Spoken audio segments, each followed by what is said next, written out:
Hello, welcome to Radiant Resilience. I'm Torrey. Today I'm going to be taking you through the basics of tapping, also known as EFT or emotional freedom techniques. So in addition to teaching yoga and trauma release yoga, I'm also an EFT and matrix reimprinting practitioner where I do group sessions as well as individual private sessions. So I'm just going to be telling you the basics of what it is and how you go about doing it. And also I have a free handout on my website that takes you through the basic tapping recipe as well as the basic tapping points. So you can always go to my website, radiantresilience.com, to download those if you find them helpful. Okay, so EFT or tapping is a way of clearing the emotional charge out of anything that might be bothering you. So if it's pain, if it's a confrontation that you've had, something that you're stressing or worrying over, you pretty much can tap on anything. And the way it takes that emotional charge out of your system is by talking about whatever it is that happens to be the issue at that moment, and that brings your emotional charge up. So you kind of rate it 0 to 10 level of discomfort. And so it could be anger, it could be stress, it could be worry, sadness, whatever that discomfort is, you rate it 0 to 10, 10 being the most, 0, you're not feeling anything. So while you're talking about the issue at hand and it's bringing that emotional charge up, it's kind of making it spike a little bit by talking about it, you're tapping on acupressure points in the body. And these are acupressure points that correspond with traditional Chinese medicine and meridian points within the body. So you're tapping on these acupressure points to downregulate or bring down the nervous system while you're talking about it. So you talk about it, get that spike, and then the acupressure stimulation, tapping on those points, downregulates it. So it sort of neutralizes the spike or the discomfort of whatever you're feeling around that issue. So it's really easy to use. Anybody can do it, and you can't really do it wrong. You might do something that's not quite as effective, but you won't hurt yourself and you can't go wrong with it.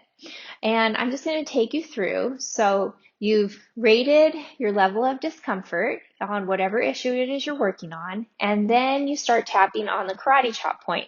And I have people kind of nestle their thumb up against their breastbone because when you're tapping on this karate chop point, the outside edge of the hand, it causes that vibration to move into your thymus, which is really good for your immune system as well. Okay?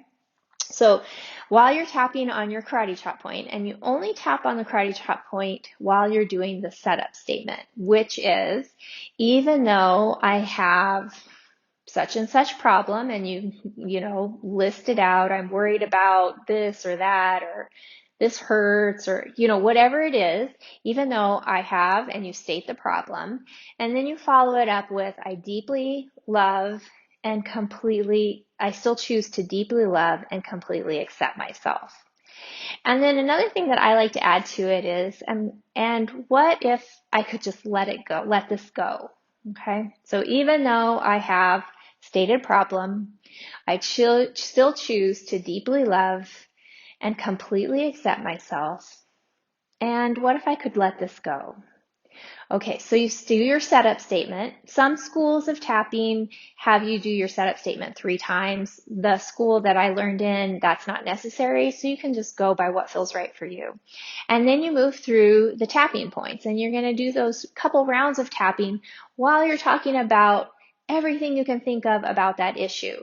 And the tapping points are top of the head, start of your eyebrow point, just right here on the inside here, and you just lightly tap with your fingers. Some people ask if you need to do both sides. You can, but you don't need to. And then outside of the eye, and while you're doing these tapping points, you're just talking about your issue. And then underneath the eye, I have all this pain in my body. And then under the nose, and I'm really tired of it. And then at the chin, under your collarbones, front of your rib cage, side of the rib cage about 4 inches under the armpit, and then top of the wrist and underneath the wrist. So that's considered one round of tapping. Different schools of tapping have slight variations on where to tap or the order. I like to start at the top of my head and work my way down. It's easier to remember. But if you go out of order, that's not a big deal. Or if you forget something, that's not an issue either. And so you just talk about whatever occurs to you about the issue that you're trying to clear, all the emotions around it, all the different little niggly aspects of it, and you're just talking out loud if you're able to, because when you say the statements out loud, it lights up more of your brain, so that's a little bit more effective. And you just keep working through those rounds of tapping while you're talking about whatever the issue is. And this is when you get to complain. You have permission to complain. So much of our society is geared towards only focusing on the positives. In tapping, you are talking about all of the parts that bug you, because we want to state those things that are bothering you or that are troublesome so that we can clear them. So you have permission to complain, moan, groan as much as you want while you're working through these tapping points. And then after you've gone through several rounds, you might start to feel a little shift. And when you start to feel that shift, then you're going to pause, take a big breath in, sigh it out, and then check in. How are you feeling now? And compare your level of discomfort. Rate yourself 0 to 10 again. Maybe you started at an 8 and now you're down at a 5 or whatever. And then you, if that feels doable for you, you can be done.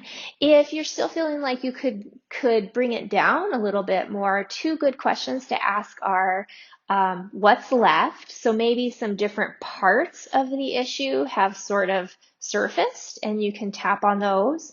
Another good question to ask is, why is that a problem? Because that really helps you clarify what's going on around that issue. So those 2 questions, you can kind of get a little more clarity on what's still left that needs to be cleared. And then you start out with another setup statement. Even though I still have, such and such of this problem, I still choose to deeply love and completely accept myself. And how would it be if I could let that go? And then you go back to your rounds of tapping and you talk about whatever's left of that issue, why it's a problem, all the different emotions that are still around that issue. And you keep working through those rounds of tapping until you start to feel another shift. And then you stop, take a big sigh, check in again. Where are you on that 0 to 10 scale? See if it's gone down a little bit. And you can do that as often or as many rounds as you feel like you need to until it feels like it's within a comfortable range for you. And like I said, you can tap on anything. So give it a try. Even if you can't find something, you've misplaced something and you're feeling stressed. I always think of car keys, because you start to feel a little stressed because you usually don't notice you're missing them until you're ready to walk out the door. And if you're feeling really stressed about it, you can tap on it. That clears your mind enough to maybe remember where you set them down. So you can give it a try, tap on anything and everything that you can think of, and just see what happens. It's pretty remarkable, pretty amazing. I hope that this is a helpful video for you. Please feel free to send me any questions that you may have about this. Go to my website so that you can get that download of the PDF of the tapping points and the basic recipe. And if you have some bigger issues, it's always good to work with a practitioner, myself, or I could refer you to somebody if I didn't seem like a good fit for you, because it is pretty life-changing when you're able to clear out some of those old blocks from your past. Thanks again for spending a little bit of time out of your day with me, and let me know if there's anything else you'd like me to cover in future videos. I appreciate you. Thank you. Have a wonderful rest of your day. Namaste.